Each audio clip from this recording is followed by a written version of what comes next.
नेक कामों की खातिर दुख उठाना। एक पतरस उसका 3 बाब। ऐ बीवियों, तुम भी अपने शोहरों के ताबिया रहो, इसलिए कि अगर बाज उनमें से कलाम को ना मानते हों तो भी तुम्हारे पाकीज़ा चाल चलन और खौफ को देखकर बगैर कलाम के अपनी अपनी बीवी के चाल चलन से खुदा की तरफ खींच जाएंगे, और तुम्हारा सिंगार ज़ाहिरी ना हो, यानी सरगुंदा और सोने के जेवर और तरह तरह के कपड़े पहनना, बल्कि तुम्हारी बातनी और पुशीदा इंसानियत हिलम और मजाज की गुर्बत की गैर फानी आराइश से आरास्ता रहे, क्योंकि खुदा के नज़दीक उसकी बड़ी कदर है।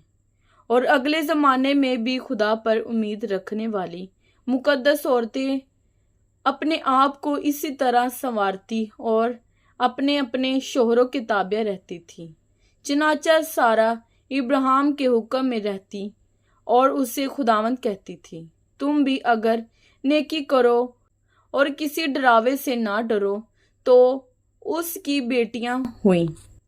ऐ शोहरों, तुम भी बीवियों के साथ अक्लमंदी से बसर करो और औरत को नाजुक ज़रफ़ जानकर उसकी इज्जत करो, और यूँ समझो कि हम दोनों जिंदगी की नेमत के वारिस हैं, ताकि तुम्हारी दुआएं रुक ना जाएं। गर्ज सब के सब एक दिल और हमदर्द रहो, बरादराना मोहब्बत रखो, नरम दिल और फरोतन बनो, बदी के ओस बदी ना करो और गाली के बदले गाली ना दो, बल्कि इसके बरअक्स बरकत चाहो, क्योंकि तुम बरकत के वारिस होने के लिए बुलाए गए हो। चनाचा जो कोई जिंदगी से खुश होना और अच्छे दिन देखना चाहे, वो जुबान को बदी से और होंठों को मकर की बात कहने से बाज रखे, बदी से किनारा करे और नेकी को अमल में लाए, सुलह का तालिब हो और उसकी कोशिश में रहे, क्योंकि खुदावंद की नज़र रास्तबाजों की तरफ है और उसके कान उनकी दुआ पर लगे हैं, मगर बदकार खुदावंद की निगाह में हैं। अगर तुम नेकी करने में सरगर्म हो तो तुमसे बदी करने वाला कौन है, और अगर रास्तबाजी की खातिर दुख सहो भी तो तुम मुबारक हो। ना उनके डराने से डरो और ना घबराओ, बल्कि मसीह को खुदावंद जानकर अपने दिलों में मुकद्दस समझो, और जो कोई तुमसे तुम्हारी उम्मीद की वजह दरियाफ्त करे उसको जवाब देने के लिए हर वक्त मुस्तैद रहो, मगर हिलम और खौफ के साथ, और नीयत भी नेक रखो, ताकि जिन बातों में तुम्हारी बदगोई होती है उन्हीं में वो लोग शर्मिंदा हों जो तुम्हारे मसीह नेक चाल चलन पर लान तान करते हैं।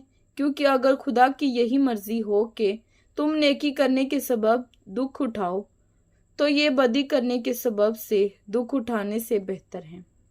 इसलिए कि मसीह ने भी, यानी रास्तबाज ने नरास्तों के लिए गुनाहों के बाइस एक बार दुख उठाया, ताकि हम खुदा के पास पहुंच जाएं। वो जिस्म के एतबार से तो मर गया, लेकिन रूह के एतबार से जिंदा किया गया है।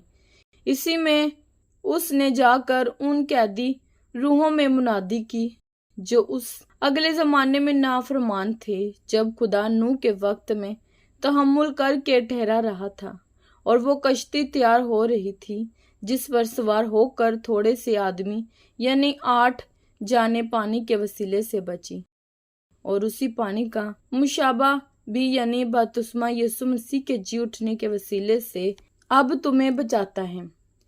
उससे जिस्म की नजासत का दूर करना मुराद नहीं, बल्कि खालिस नियत से खुदा का तालिब होना मुराद है। वो आसमान पर जाकर खुदा की दाहिनी तरफ बैठा है, और फरिश्तों और इख्तियारात और कुदरतें उसके ताबे की गई हैं। कलाम पाक के पढ़े और सुने जाने पर खुदावंद की खास बरकत हो। खुदावंद का शुक्र हो। आमीन। खुदावंद आप सबको बरकत दे। आमीन।